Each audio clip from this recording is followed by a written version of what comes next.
After all art is experience. Hello and welcome to The Company Doctor. Today, Gary and I are taking a look at the characteristics that inspire confidence in others and the easy steps that you can take to boosting your credibility. From performance, image and exposure to the importance of timekeeping, this episode is an invaluable set of guidelines for anyone looking to make a greater impact. Visit thecompany.com for previous episodes on topics mentioned today, plus various other bits of extra Company Doctor gold. And in the meantime, enjoy the show. Hello, Gary. Hello, George. How are you? I'm very well. I'm excited for this episode because I think, as you may agree, if anyone needs to massively boost their credibility, it's me. No, not at all. You don't need to boost your credibility. But originally, the title I'd come up with, which wasn't really fit for consumption, was "Stop Being Flaky and Do What You Say." But I thought that wasn't very catchy. Yeah, So, well, people might take it personally. Well, not for you, but just generally for people out there. I was thinking, that's not a great way to get someone to listen to your podcast. So Yeah, by sort of insulting them into listening. No, this is good. How to massively boost your credibility in 30 minutes. I'm ready. And also, it's not clickbait. This is real stuff that works, and it's not that complicated. It's never easy. Mm-hmm. It's not actually that difficult. That's what I say. Anyway, what do you say? I say lay it on me. And also, sometimes you need someone just to even if it's not very complicated or tricky, you need someone to just lay it out for you and map it out. So yeah, let's do it. Let's do this. It's a sunny day. Beautiful day. We're going to boost people's credibility. Yeah, and the moods. And the moods. I'm feeling great. Me too. I am feeling really good. You just need to notify yourself and then you'll believe it. Yeah. Good. So let's get started. Mm-hmm. There are 3 parts to today, weirdly. Bizarre. And the first one, which will prompt a question from you, I'm sure, is the 3 pieces of pie. Right. Yes. What is this pie? What is pie? What is pie? Pie, you know what a pie is, don't you? It's a thing with a crust. Well, The reason I'm starting with pie, some people may have heard of it before, but pie stands for performance, image, and exposure. Okay. I haven't heard of And this. the reason I want to cover this first, it does touch on networking, and we've done loads of stuff on networking, so I don't want to recover that. But in order to talk about boosting your credibility, you need to have something to boost. Mm-hmm. So later on, we'll share the method, of course, leaving it towards the end. Yeah. But there's no point giving you the method for people that are listening unless we kind of give you the set piece beforehand. So Start with the pieces of pie. And as you quite rightly asked, what is it? Well, it could be something with pastry on, but it's more interesting. It's more tasty than pastry.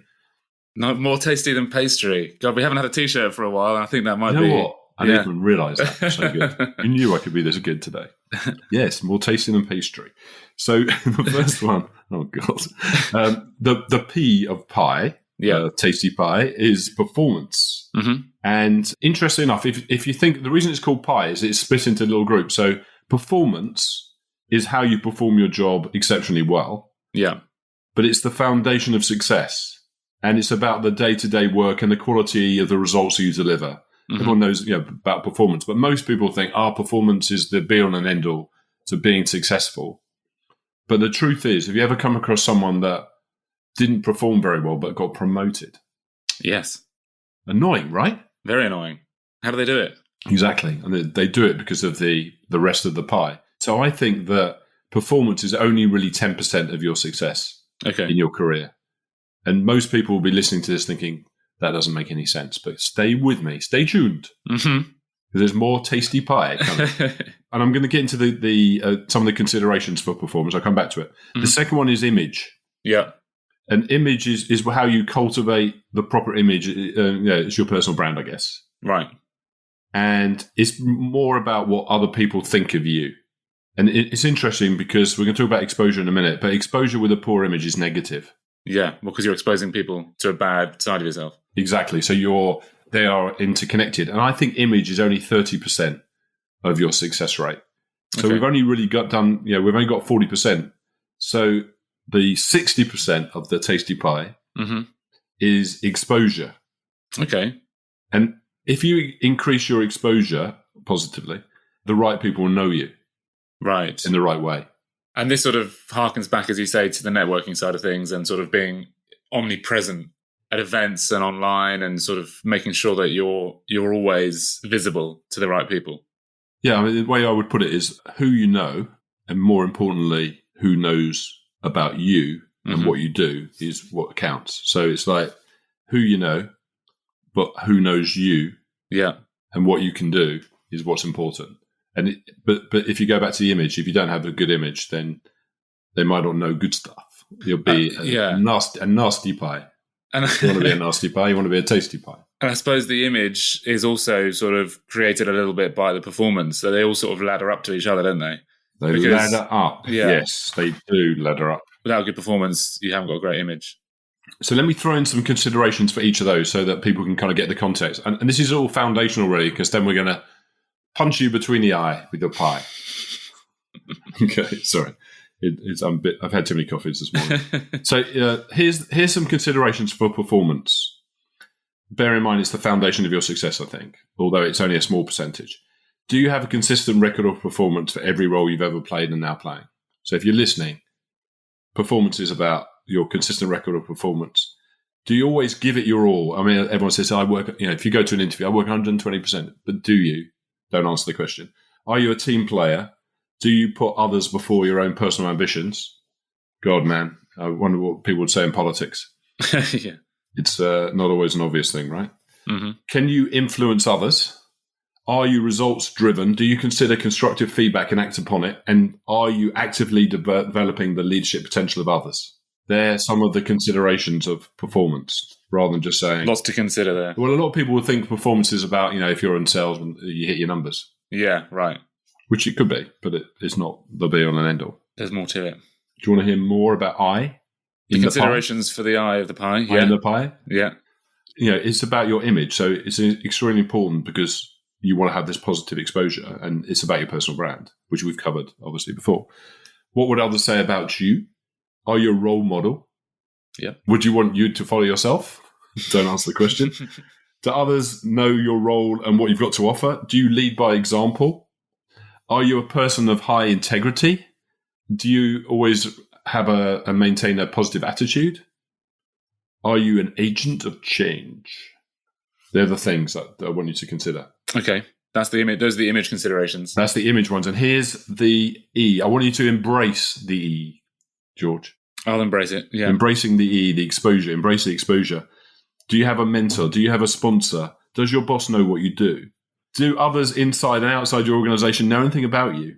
Do you go out of your way to introduce yourselves to others and get them to know you? Do you introduce other people to each other? Mm-hmm. Do you respect others and do they respect you? They're the kind of key things I would say. Right.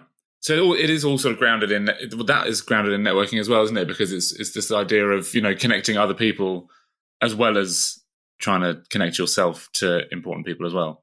Yeah, it's kind of the reason for networking. So networking, if 60% of your personal brand comes from exposure, it means you've got to get yourself out there. Episode 1 and I can't remember the second episode we did, an advanced version of networking is the way to do that. But the important thing is that if you don't have a strong image, then your exposure is not a good thing because you're just emanating bad stuff. So it's really important to do that. And have you got a sort of most important consideration for each of those three? Wow, that's a great question. A place to start. That's a very good question. I would say, yeah. So just very quickly, on the performance, always go the extra mile. What that means is that people don't always know what you're doing. So if you're sitting there thinking, well, they should know how hard I'm working and how brilliant I am, then people don't. So it's up to you to shout from the hills a little bit about what you're doing. So show off a little bit. If you're a manager, the best way to show off is to tell everyone how great your team are and what they're doing and make sure you look good. From the image point of view, it's all about personal brand. And, I'm not going to go through the details of it because we've done that in other episodes. But the main thing is decide what you stand for. For me personally, it's about being on time and doing what I say, and therefore acting with the right behaviors to reinforce that it's actually true. Mm-hmm. Reinforcing behaviors on your image is more important than the image itself. Yeah. And on exposure, network like crazy, internally and externally, intentionally network every week and make it part of your DNA. Great. Like that. So let's go to part 2. Mm-hmm. Part 2 is, what time is it? Here's my question for you, George. Does it matter if I'm on time or not? I think if it's important to you and part of your own brand, then yes. I mean, as a general rule, yes. Are you just saying that to make me happy? Well, it's what I want to believe, yeah. But why does it matter? I suppose it's courtesy. Okay, cool. I think the answer is definitely yes, because I think it affects your performance, your image and exposure. But I'm going to sell you on the idea. Okay. And here's my example that I want to give you.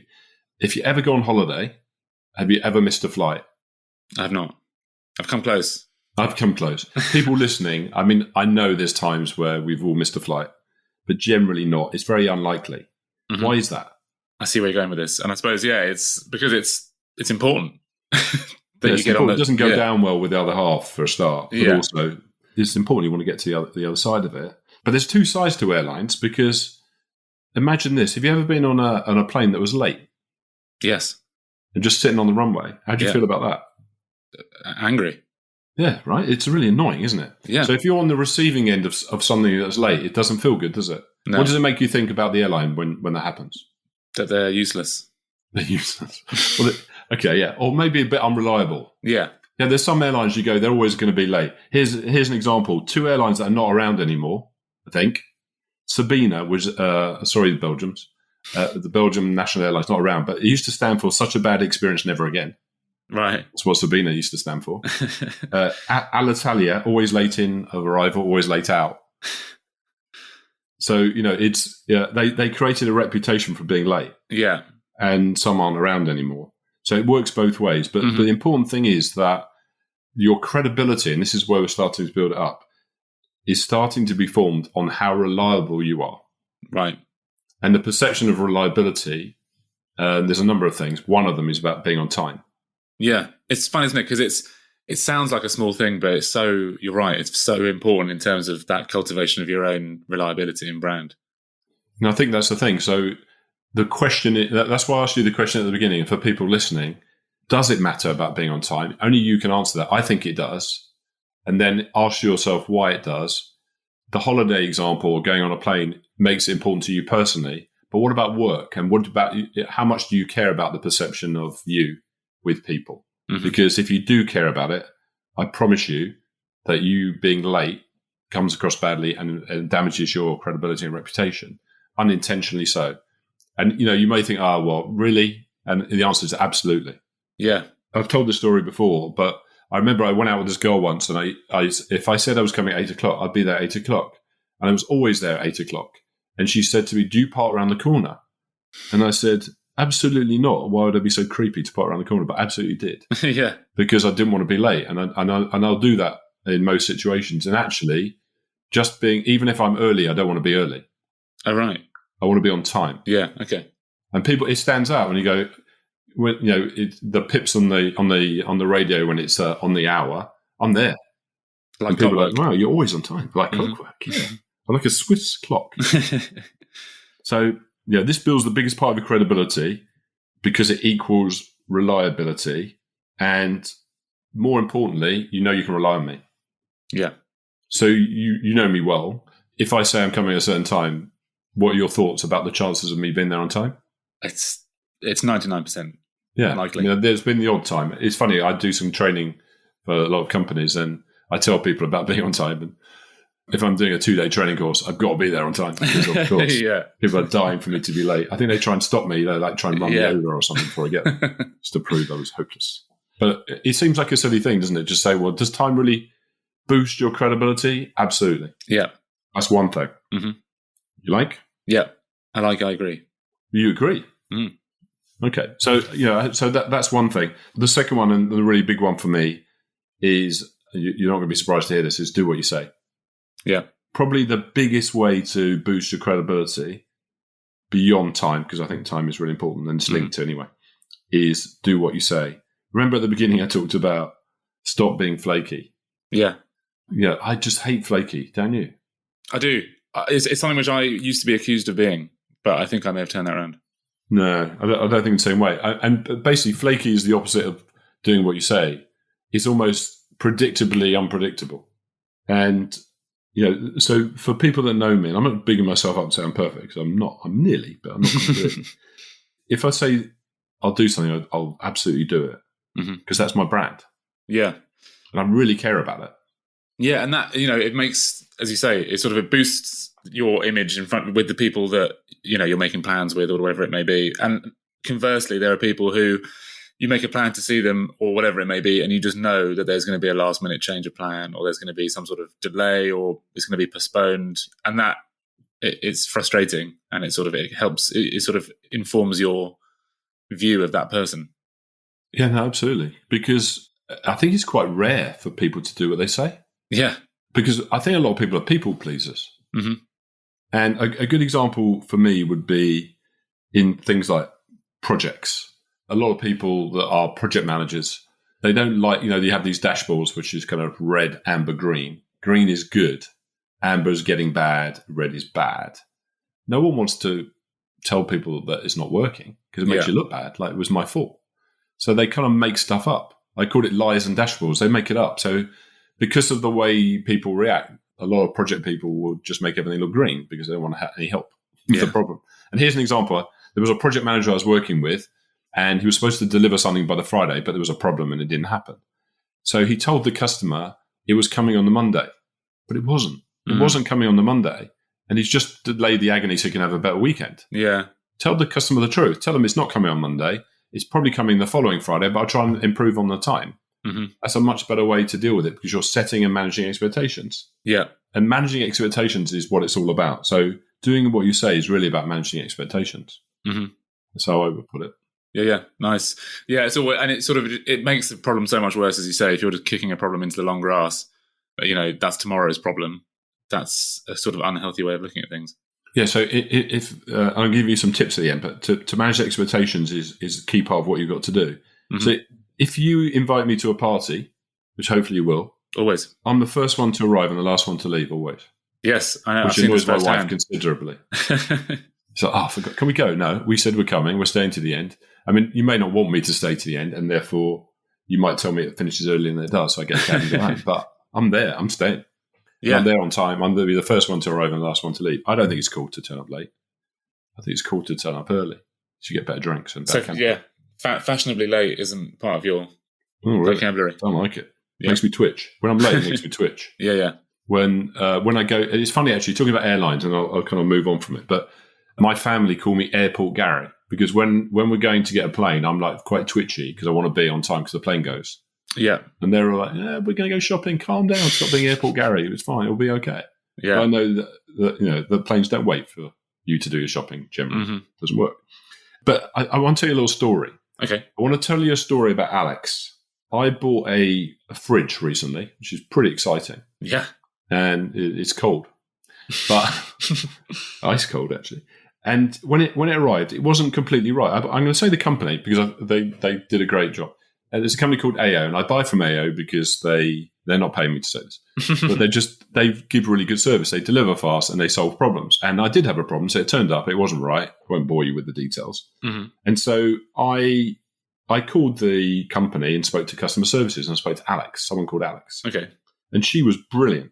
And the reason she was brilliant is that she was trying to solve the problem. And I said, look, I appreciate your help. And she said something like, you don't have to thank me. This is my job. And she wasn't saying it in a cheesy way. She genuinely came across, this is my job. This is what I do. Of course, I'm really genuinely sorry you've had these problems because we're normally better than this and things happen, but I'm going to fix it for you. This is what she said. Wow, this is amazing. She said, but we need to phone the manufacturer. So I said, well, I tried yesterday and I was on the phone for 20 minutes. Don't think I can be bothered to. She said, okay, well, why don't you and I go on the phone together for 5 minutes? If it's more than 5, then I'll deal with it myself. And I went, okay, fine. So hanging on the phone for 5 minutes, doesn't get through. So she says these famous things to me, which normally get me to twitch. She said, we can't get through. Leave it with me and I'll call you back. Right. Leave it with me and I'll call you back. What does that conjure up? When someone says, leave it with me and I'll call you back, what normally happens? You just never hear from them again. Never again, right? Yeah. It's like, sometimes I say, I didn't say it this time because I thought she was genuine, but I normally go, no, you won't. I go, no, I will. No, you won't. No one ever phones me back. You don't know me. I mean, I'm really going to phone you back. No, you're not. Yeah. And then they don't. Probably I'll put them off phoning me back. It's weird. But anyway, 20 minutes later, Alex calls me back. And she says, I've sorted it all out for you. I've got an engineer coming on Monday. Wow. I've given you a refund for the delivery, blah, blah, blah, blah, blah. wow, I'm telling you now, everyone who's listening, I want you to know that was a great customer experience. But the most important thing for me was someone did what they said. Yeah. She genuinely believed her job was to help me and make life better because she was called customer services. Mm-hmm.